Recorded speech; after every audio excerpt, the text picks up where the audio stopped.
Dear student, today we are going to do the exercise 1.3 of class 10th. Question number 1 is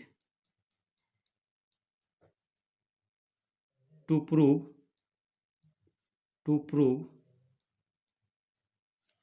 root 5 is an irrational number. Root 5 is an irrational number. इसको prove करने से पहले कुछ term के बारे में, कुछ rule के बारे में जानना जरूरी है. जैसे स्क्वायर ऑफ ए नंबर से 2 square is equal to 4 is divisible by 2, where 2 is prime, implies that इसका स्क्वायर रूट implies that, यहाँ लिखते हैं इसको, 2 is divisible by 2.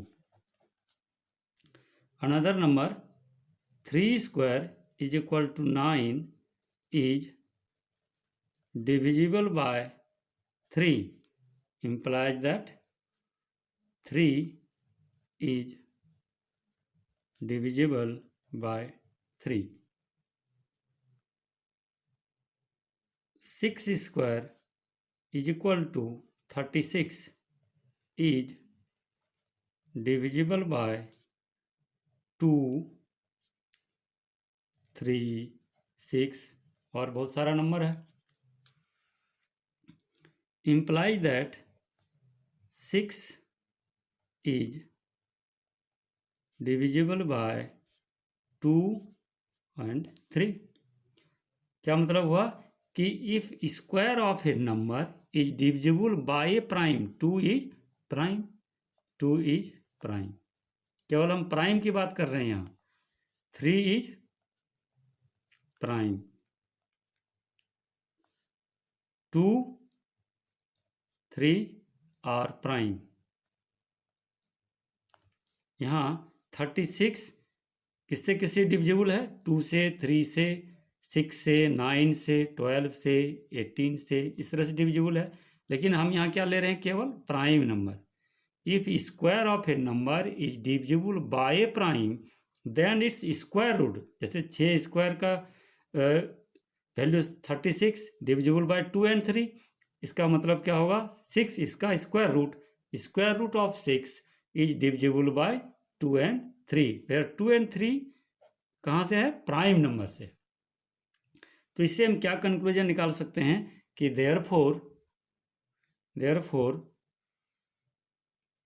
If A square is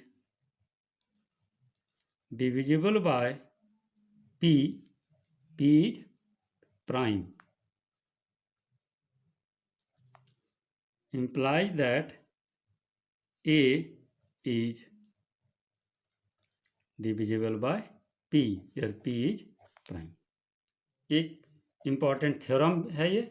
इसका प्रूफ यहाँ जरूरी नहीं है, इसलिए हम इसको प्रूव नहीं कर रहे हैं. सिर्फ ये रूल है. रूल को हम लोग देख रहे हैं कि किसी नंबर का स्क्वायर किसी प्राइम से अगर डिविजिबल है तो उस नंबर का स्क्वायर रूट क्या होगा? उस प्राइम से डिविजिबल होगा. एक इम्पॉर्टेंट टर्म ये. और उसका इसके बाद एक टर्म और हम लोग यूज करेंगे, वो है कोप्राइम. कोप्राइम का क्या मतलब है? Coprime means if HCF of two numbers is equal to 1. क्या इसका अर्थ हुआ? जैसे 7, 8, 9, 10 या 8, 11, इस तरह का नंबर. अर्थात दोनों नंबर में कोई भी नंबर कॉमन न हो एक्सेप्ट 1 को छोड़कर अगर कोई नंबर कॉमन नहीं आता है तो उसको हम लोग कहते हैं कोप्राइम. 2 बातें. और एक तीसरा जो इम्पोर्टेंट है वह है कि अगर कोई number if a number is divisible by the given number, जैसे A square is divisible by P, कोई नंबर पी से डिविजिबल है और यहाँ कोसेंट जो है इंटीजर आ रहा है, इंटीजर यहाँ क्या है, कोसेंट कह रहे हैं, कोसेंट।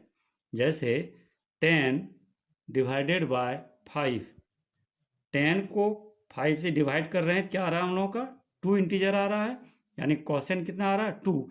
तब हम लोग कहते हैं कि 10 इज एग्जैक्टली डिविजिबल बाय 5। उसी तरह दूसरा नंबर ले लेते हैं, 24 डिवाइडेड बाय 6, तो क्या रिजल्ट हम लोग को मिलता है, 4, इंटीजर है, ये कोसेंट हो गया हम लोग का। तो हम लोग कहेंगे 24 इज डिविजिबल बाय 6। अगर इस तरह आ जाए 25 बाय 6, तो यहाँ कितना हो जाएगा, 4.1, इस तरह करके आएगा, यानी ये इंटीजर नहीं है, does not belong to integer, therefore 25 is not divisible by 6। यदि ये कोसेंट इंटीजर आ जाएगा तो वह क्या हो जाएगा, ये नंबर इससे डिविजिबल होगा। क्या हम लोग कंक्लूजन निकाल सकते हैं कि if a by B is equal to integer, a by B is integer, implies that a is divisible by b, ये होगा। ये तीन बातें हम लोगों का, if A square is divisible by P, then square root A is divisible by P. If A square by P is integer और A by B is integer, then A is exactly divisible by B, और फिर एक को prime. इतना हम लोगों को जान के चलना है, इसी का हम लोग यहाँ यूज करेंगे। अब आते हैं हम लोग मेन क्वेश्चन पर।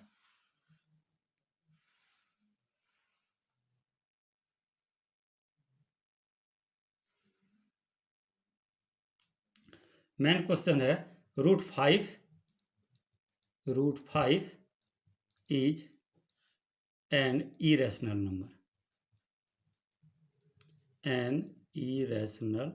नंबर, ये हम लोग का क्वेश्चन हो गया। अब आंसर या सॉल्यूशन यहाँ से शुरू होगा।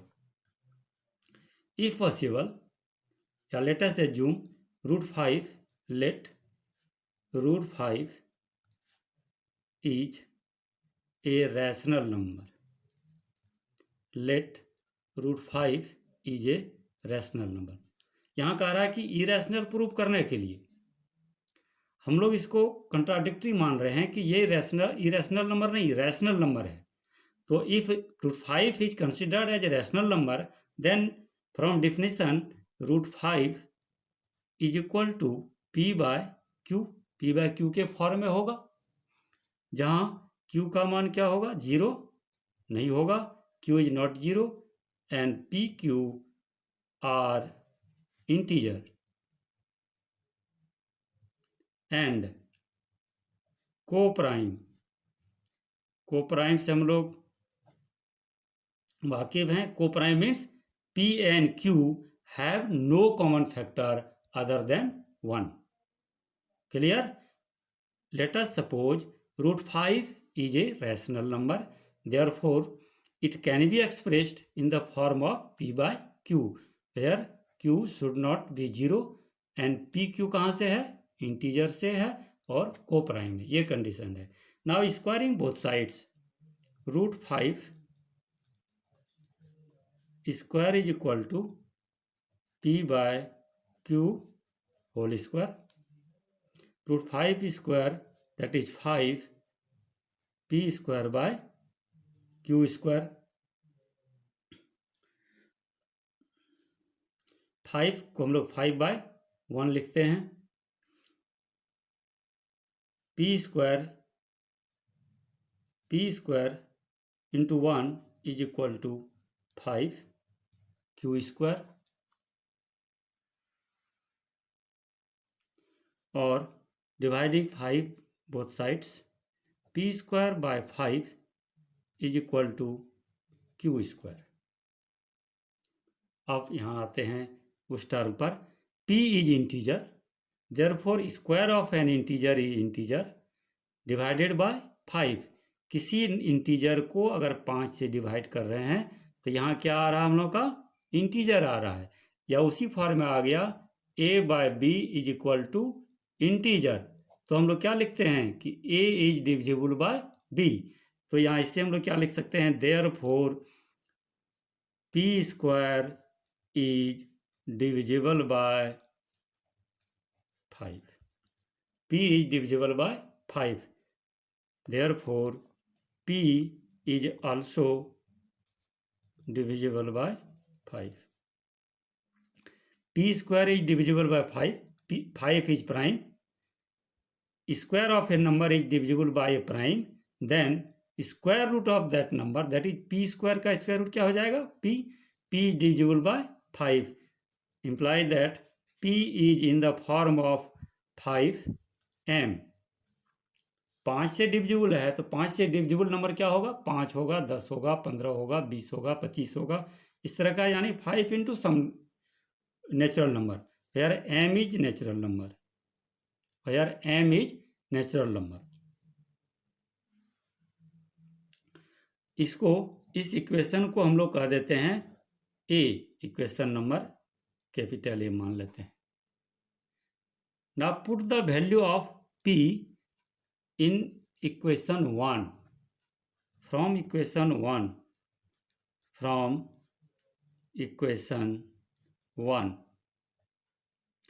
p square by 5 is equal to q square, p is equal to 5m, therefore 5m whole square by 5 is equal to q square, that is 25m square divided by 5 is equal to q square, that is m square is equal to q square, sorry 5m square is equal to q square, और m square is equal to q square by 5, that is q square by 5 is equal to m square। अब यहाँ हम लोग देखते हैं कि q square is divided by 5, we get an integer m square, क्योंकि m क्या हम लोग का नेचुरल नंबर है, इसका स्क्वायर भी क्या होगा, नेचुरल नंबर होगा, यानी कोसेंट हम लोग को क्या आ रहा है, होल नंबर में या नेचुरल नंबर में या इंटीजर जो कहो, यानी पूरा पूरा इससे डिवाइड हो रहा है। इसका मतलब क्या हो जाएगा, q square, therefore q square is divisible by 5, implies that q is divisible by 5, q क्या होगा, 5 से डिविजिबल होगा, therefore q is equal to 5n। इसको हम लोग क्या करेंगे, इक्वेशन नंबर b लिख देते हैं। n क्या है यहाँ, नेचुरल नंबर। उसी तरह अब इक्वेशन नंबर ए और बी में, from equation number A p is equal to 5m and q is equal to 5n।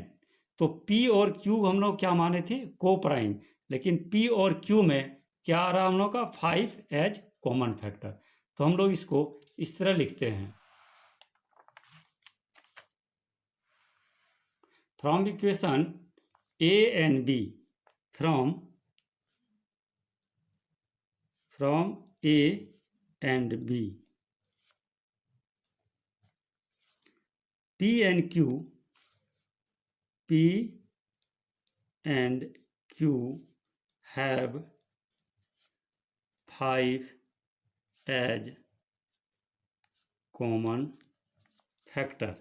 P और Q में 5 क्या है, कॉमन फैक्टर, लेकिन हम लोगों ने क्या माना था कि पी क्यू आर को प्राइम, पी और क्यू क्या है, को प्राइम, और यहाँ आ रहा हम लोग का 5 common factor which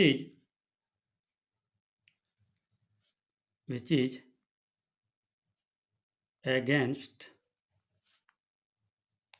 our supposition, अर्थात हम लोगों ने जो माना है उसके विरुद्ध में है। क्या माने थे हम लोग कि P √5 is a rational number, तो वह मानना हम लोग को क्या है, गलत है। Therefore our assumption √5 is a rational number is wrong।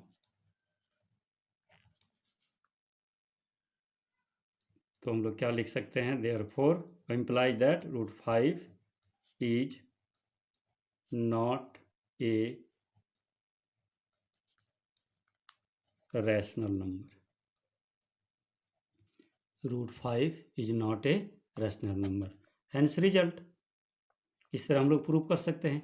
इसी तरह √2 के लिए भी, √3 के लिए भी, √7 के लिए भी किसी भी नंबर को लेकर प्रूव कर सकते हैं। सिमिलरली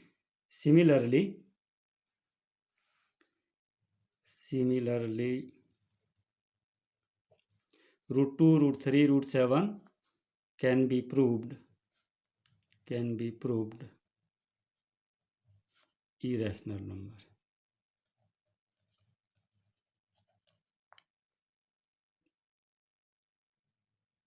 अब हम लोग देखते हैं क्वेश्चन नंबर 2। टू प्रूव 2 + √3 और 2 √3 - 7 3/√5 या 3 + 2√5 इस तरह का number are irrational numbers considering √3 √5 क्या है, irrational नंबर है। इसको देखो, ये बिल्कुल आसान है, एकदम उसी का यूज करके हम लोग करेंगे। ऊपर सॉल्यूशन इसका हो जाएगा हम लोग का, सेम प्रोसेस चलेंगे। लेट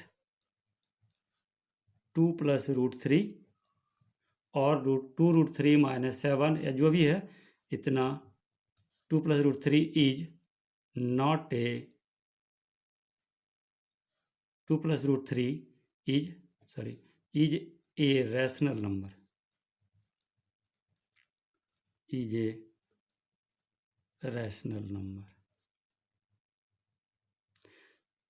2 + √3 रैशनल नंबर है, therefore 2 is written in this form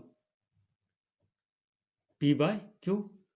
फिर वही चीज, q is not 0 and pq are from integer and coprime लिख सकते हैं। अब √3 इज इक्वल टू p/q, 2 इधर आके माइनस हो जाएगा,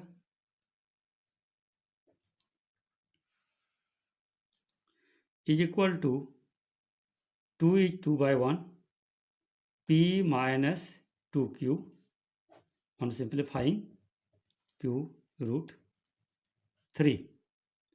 अब यहाँ देखते हैं, p इंटीजर है, p is integer, 2 is integer, q is integer, then integer minus integer, किसी भी इंटीजर में इंटीजर को माइनस अगर करते हैं तो क्या मिलेगा हम लोग को, इंटीजर मिलेगा, और q इंटीजर है ही,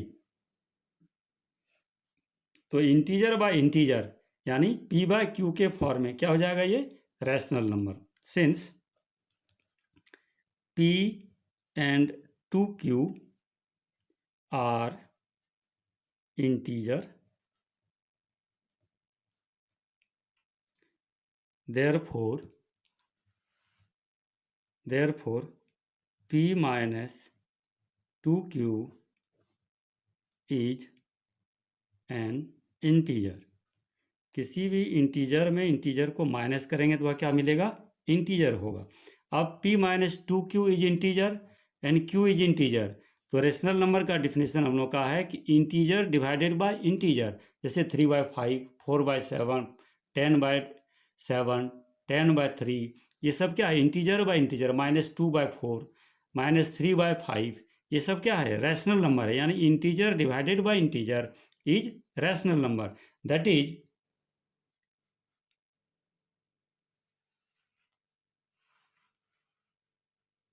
is p minus 2q divided by q is a rational number, is a rational number, rational number. Thus we get √3 is a rational. √3 हम लोग क्या मिल रहा है? √3 इज इक्वल टू इतना है, that is √3 is equal to p minus 2q by q is a rational. √3 is rational, but we know √3 is irrational number.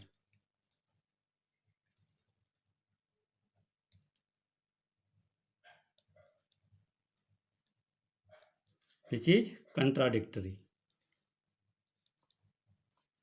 Which is contradictory. Therefore 2 plus √3 is an irrational number.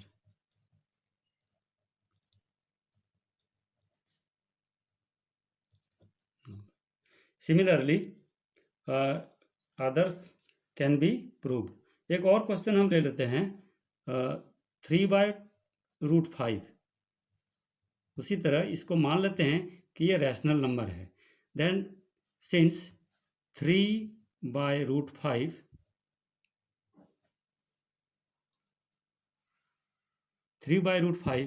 Is equal to 3/√5, इसमें क्या करते हैं? √5 से हम लोग multiply कर देते हैं, तो हम लोग का क्वेश्चन बन गया 3√5 divided by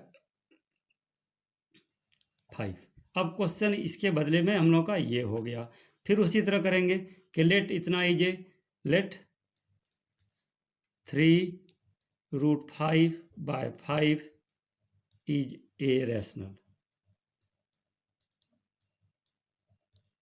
Therefore 3√5 by 5 is equal to p by q। इसका वही रहेगा कि q is not 0, p q are integer. Now √5 और 3√5 is equal to 5, यहाँ से मल्टीप्लाई हो जाएगा 5p by q, and √5 is equal to 5p by 3q. Now 5 is integer, q is integer, therefore 5 into p is integer. 3 is integer, q is integer, therefore 3q is integer. That is integer by integer is rational number. Rational number. But √5 is not a rational, which is contradictory. Which is contradictory. यहाँ √5 rational number आ रहा है, लेकिन हम लोग क्या जानते हैं कि √5 जो है रैशनल नंबर नहीं है, इसलिए ये जो हम लोग मान रहे हैं कि ये रैशनल नंबर है वह क्या है? गलत है। Therefore क्या लिखेंगे हम लोग? 3/√5 is not a rational number, that is irrational number. इसी तरह दूसरे को भी हम लोग प्रूव कर सकते हैं। कल हम लोग देखेंगे बाकी सवाल जो है हॉट लेवल का जो सवाल है उसको कुछ देखेंगे। बहुत बहुत धन्यवाद।